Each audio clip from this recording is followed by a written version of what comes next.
कर सकते हैं। अब अपन नेक्स्ट इंडेक्स की तरफ अगर बढ़ते हैं, कौन सा है, निफ्टी अल्फा 50। इसमें क्या होता है कि टोटल 16 सेक्टर्स होते हैं और 50 स्टॉक्स होते हैं, ठीक है ना। अब निफ्टी अल्फा ये भी एनएसई के द्वारा बनाया गया है। और इसका जो फोकस हाई अल्फा जनरेट करने वाले स्टॉक्स पर है। अल्फा एक मेजर है जो किसी स्टॉक्स या पोर्टफोलियो की मार्केट के एवरेज रिटर्न के ऊपर परफॉर्मेंस को इंडिकेट करता है। समझ में आया? अल्फा ये एक मतलब किसी स्टॉक्स या पोर्टफोलियो की मार्केट के एवरेज रिटर्न के ऊपर परफॉर्मेंस को इंडिकेट करता है। अगर किसी स्टॉक का अल्फा ज़्यादा है तो इसका मतलब है कि उसका परफॉर्मेंस बेंचमार्क इंडेक्स के मुकाबले बेटर होगा। मतलब जितना अल्फा ज़्यादा होगा उतना मतलब उसका परफॉर्मेंस बेंचमार्क जिसको ट्रैक कर रहा है, जिस इंडेक्स को, अपने पेरेंट इंडेक्स को, उससे मतलब परफॉर्मेंस उतना बेटर है। यही अपन म्यूचुअल फंड में भी अपन देखते हैं कि अल्फा उसका वो देखते हैं कि अल्फा कितना है। अगर आपको हमारे म्यूचुअल फंड की वीडियो देखनी है कि म्यूचुअल फंड कैसे चूज करते हैं, म्यूचुअल फंड में कैसे पोर्टफोलियो बनाते हैं और उसमें कैसे ज़्यादा से ज़्यादा प्रॉफिट जनरेट करते हैं, तो आप हमारे म्यूचुअल फंड की वीडियो में जाके देख सकते हैं। उसमें पूरी प्लेलिस्ट बना दी गई है, मैं आई बटन में उसका लिंक भी दे दूंगा। अब इसमें अपन इसकी बात कर रहे थे अल्फा भी, तो अगर किसी स्टॉक्स का अल्फा ज़्यादा है तो इसका मतलब है कि वो उसका परफॉर्मेंस बेंचमार्क इंडेक्स के मुकाबले बेहतर है, ठीक है ना। निफ्टी अल्फा 50 इंडेक्स में वो 50 स्टॉक्स इंक्लूड किए गए हैं जो हाई अल्फा जनरेट करते हैं और एनएसई के ही यूनिवर्स में टॉप परफॉर्मेंस है। ये इंडेक्स उन कंपनीज पर बेस्ड हैं जो कंसिस्टेंट और सुपीरियर रिटर्न जनरेट करने में समर्थ होते हैं। मतलब लगातार रिटर्न जनरेट करें हाई से हाई, तो उनको इसमें शामिल किया जाता है। अगर कोई कंपनी रिटर्न जनरेट नहीं कर रही है तो उसको बाहर कर दिया जाता है, ठीक है ना। इंडेक्स का सिलेक्शन क्राइटेरिया स्टॉक के अल्फा पर बेस्ड होता है, जिसमें स्टॉक को लास्ट 1 ईयर की परफॉर्मेंस और वोलेटिलिटी के हिसाब से रैंक किया जाता है। निफ्टी अल्फा 50 इंडेक्स का मेन गोल उन इन्वेस्टर के लिए है जो हाई ग्रोथ स्टॉक ढूंढ रहे हैं और मार्केट से बेटर रिटर्न एक्सपेक्ट करते हैं। तो अब समझ में आया ना, इसमें 50 स्टॉक्स होते हैं जो कि हाई अल्फा जनरेट करते हैं, जिनके फंडामेंटल भी अच्छे होते हैं। अगर कोई उसमें परफॉर्म नहीं करता तो उसको बाहर कर दिया जाता है। अब इसमें आपका, अगर आप इसमें से स्टॉक ढूंढ रहे हैं तो आपको बहुत मदद भी मिलेगी। हर महीने ये फैक्ट शीट लास्ट मंथ में अपडेट भी होती है। अब इसमें पैसा कितना डाइवर्सिफाई हुआ, टोटल 16 सेक्टर है और 50 स्टॉक्स हैं, मतलब इतने में आपका पैसा जा रहा है। अब इसका अगर लॉन्च डेट देखते, बेस डेट तो 2003 है, लॉन्च डेट 2012 है। ये टोटल इसमें कितने 16 सेक्टर हैं, आप स्टॉप करके देख सकते हैं। अब इसका इंडेक्स रिटर्न देखते हैं, जो मेन ये है। पिछले क्वार्टर में जैसा करेक्शन चल रहा है कि -6.99%। अच्छा, करेक्शन जो होता है मार्केट में, जब भी गिरावट होती है तो इसको ऐसा समझिए कि जैसे इंसान जीता है ना, तो वो सांस लेता है, अंदर बाहर करता है, जैसे ही उसकी सांस बंद हो गई तो इंसान खत्म हो गया। ऐसे ही मार्केट है, मार्केट में गिरावट और तेजी, ये मार्केट की ब्रीदिंग है। तो इसको आपको अपने दिमाग में रखना चाहिए। ये एक बिजनेस है, जब तक आप जिंदा है तब तक आप ये करेंगे, अगर आप इसको अच्छे से समझ गए हैं। 30 साल, मतलब अभी जैसे आप जॉब कर रहे हैं, आपकी 20 साल उम्र है, 30 साल उम्र है, तो अभी तो आप अपना सीखने में टाइम दिखाइए। इवन जब आप रिटायर हो जाएंगे तो आपका अच्छा खासा पोर्टफोलियो हो जाएगा और प्रॉफिट भी हो जाएगा। तो जब आप कुछ काम नहीं कर सकते हैं तो आप इसको तो करेंगे ही आराम से बैठ के, तो इसको उस पर्पज से देखिए। तो मार्केट की ब्रीदिंग को समझिए कि गिरावट क्या होती है, गिरावट में क्या काम होता है ना। जो इंडेक्स फंड में पैसा लगाते हैं या फिर जो स्टॉक्स में लगाते हैं, हर एक स्ट्रेटजी की तहत होता है। इंडेक्स फंड वालों को ये प्रॉफिट होता है कि गिरावट में वो मतलब स्ट्रेटजी के तहत कितना ही पैसा लगा सकते हैं। मतलब ऐसा नहीं कि एक ही उसमें पॉइंट में लगा देना है। गिरावट में उनको, ये उनके लिए बेनिफिट है, क्योंकि इंडेक्स हमेशा घूम के ऊपर ही जाता है, ये इसका इतिहास गवाह है। तो अभी क्या है कि गिरावट से ये नहीं होना, गिरावट हमको और पैसा लगाना है, और जब तेजी हो तो अपना प्रॉफिट, वो तो अभी हम आगे स्ट्रेटजी में बात करेंगे कैसे क्या करना है, अभी तो सिंपल बेसिक नॉलेज चल रही है। तो अब इसका रिटर्न अगर देखते हैं तो इसका 60% रिटर्न है। अगर इसको भी कैलकुलेट किया जाए तो 67% रिटर्न है। अब इंडेक्स एक साल में इतना रिटर्न दे रहे हैं क्योंकि इसमें वो स्टॉक शामिल ही किए जाते हैं ना जो ज़्यादा अल्फा जनरेट कर रहे हैं। अभी जैसे अपन देखेंगे यहाँ पर ही देखिए, आरवीएनएल पिछले एक महीने में ये 400% भाग गया था share.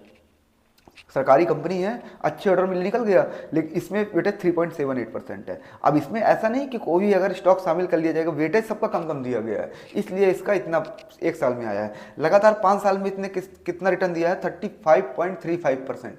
Do you imagine 35 point, ये कंपाउंडिंग अगर मिल जाए ना, पैसा 2 डाउन डबल होता है। और इंसेप्शन 22.43%। तो ये इसका ये फंडामेंटल। अब फंडामेंटल में अपन आते हैं तो इसका प्राइस टू अर्निंग रेशियो है थोड़ा सा ज़्यादा है, 39.48% है। PV price to book value 6.23% है। डिविडेंड यील्ड 0.71% है, ठीक है ना। तो ये इसके हो गए फंडामेंटल। जैसा कि हमने बताया कि हमने अपने वीडियो बना दिए हैं, प्लेलिस्ट भी बनी है, आप वहाँ पे जाके विजिट कर सकते हैं। ये इसकी टॉप 10 वेटेज वाली कंपनी है, इसको आप पॉज करके देख सकते हैं।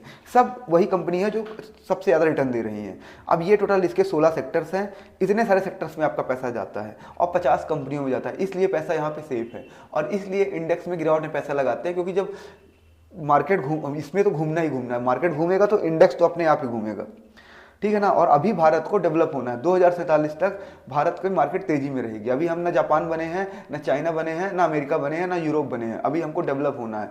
अभी तो हमारे लोगों के पास पैसा आया ही नहीं है, और जब हमारे रिटेलर्स के पास पैसा आएगा तो वो कितना पैसा लगाएंगे। एक हमारा उद्देश्य यही है, एक आम आदमी भी जाने, एक नौकरी पेशा भी आदमी जाने, और एक वृद्ध आदमी भी जाने जो अपने पैसे बढ़ा सकते हैं। क्योंकि भारत ग्रोथ कर रहा है तो सरकार हमको पैसा नहीं दे सकती, लेकिन हमारे पास तरीके हैं कि हमारे पास जो पैसा है, ये जो हम कमा रहे हैं, तो उसको हम ज़्यादा से ज़्यादा रिटर्न लें बिना किसी को पैसा दिए। तो ये हमारा वो है, तो इसलिए आप भी सीखिए, ये हमारा ऑब्जेक्टिव है। अब हम आगे बढ़ते हैं, तो इसमें जैसे कैपिटल गुड्स है, कैपिटल गुड्स में आप देख सकते हैं कोचिन शिपयार्ड हो गई, आइनॉक्स विंड हो गई, सुजलॉन हो गई, पावर इंडिया हो गई, HAL हो गई, BHEL हो गई। और ये देखिए जो HAL है, BHEL, सुजलॉन हो गई, कोचिन शिपयार्ड, ये कई बार रिपीट हो गई। तो इंडेक्स की एक खासियत होती है कि जो अच्छे स्टॉक्स होते हैं ना, वो आप कई इंडेक्स में कवर कर लेंगे। हमारे पास 40 से 45 इंडेक्स हैं जो पूरे आप मार्केट को कवर कर लेंगे। अभी तक आपने मार्केट में कितना देखा, कुछ स्टॉक्स के बाद ज़्यादा बैंक निफ्टी और या फिर निफ्टी 50, मार्केट बहुत बड़ा है, इतना कवर करेंगे तो आपके अच्छे खासे स्टॉक्स बहुत बार कवर होंगे और आपको अच्छा खासा रिटर्न मिल जाएगा।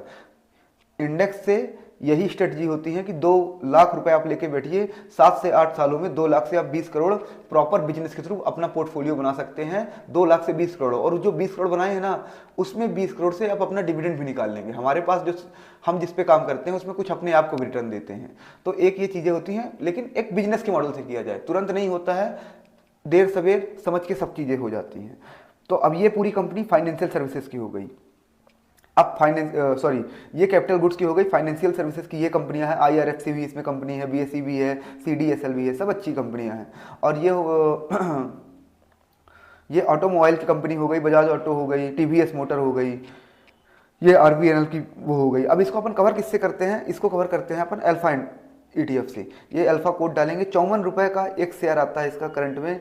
तो अब अगर अभी तो शायद 50 का हो गया है, 54 का एक आता है, तो आप सोचिए कितने सेक्टर्स में आपका पैसा जा रहा है एक 54 रुपये में। तो एक ये भी चीज़ होता है, अपने आपको ये भी देखना है हमारा डाइवर्सिफिकेशन कितना है। हम मार्केट में आए हैं पैसा बनाने के लिए, तो पहले तो हमारा मेन उद्देश्य है कि हमारा प्रिंसिपल सेफ रहे, सबसे बड़ी चीज़। और इसके बारे में तो कोई बताता ही नहीं है, ये तो अभी बताना स्टार्ट किया जाने लगा है ETF के बारे में। जब कुछ लोगों ने पहले स्टार्ट किया था, TVSME वाले सर ने, उन्होंने स्टार्ट किया था, तब बड़े बड़े यूट्यूबरों ने बनाया, नहीं तो पहले तो टोटल वही सब चल रहा था कि जहाँ पे लोगों को ज़्यादा पैसा निकले। तो अभी इसकी बाद में बात करेंगे। अब अपन इस पर देखते हैं, इसकी ये कंपनियाँ हैं, 50 कंपनियाँ हैं, आप स्टॉक करके इसको देख सकते हैं। और अगर आपको स्टॉक ढूंढना है कौन से हाई अल्फा जनरेट कर रहे हैं, तो इसी से आप चूज़ भी कर सकते हैं। अब इसमें क्या होता है, जब इंडेक्स में बदलाव होता है हर महीने में, तो उसमें देखा जाता है किसकी वेटेज बढ़ी है। अगर RVNL 3.85% है, थोड़ी देर के लिए 4% हो गया, मतलब RVNL भागने वाला है अगले महीने। तो बड़े बड़े लोग, ये फिर जो न्यूज में आप देखते हैं वहीं यहीं से स्टॉक्स निकलते हैं। तो ये बेसिक चीज़ है, ये कोई बताया नहीं है। तो हमारा यही है कि आम आदमी भी जाने, भारत का रिटेल इन्वेस्टर जिसको सबसे ज़्यादा फायदा होना चाहिए भारत के विकास से। सिर्फ उद्योगपति तो देखिए क्या है कि वो करेंगे, उनके पास पैसा है, वो रिस्क ले रहे हैं, वो तो ज़्यादा फायदा कमाएंगे ही। तो हमारे पास जो पैसा है जितना है, हम उसको तो ज़्यादा से ज़्यादा बढ़ा लें, क्योंकि महंगाई तो हमारे पैसे को कम कर ही रही है। तो एक ये चीज़ होती है। अपन एक फिर वीडियो बनाएंगे कि मेन शेयर मार्केट में हम काम किस लिए कर रहे हैं। ये एक बिजनेस ही है टोटल, और ऐसा बिजनेस स्मार्ट बिजनेस। अब यहाँ पे क्या है कि ये 30 स्टॉक्स आपने देख लिए। अब अपन नेक्स्ट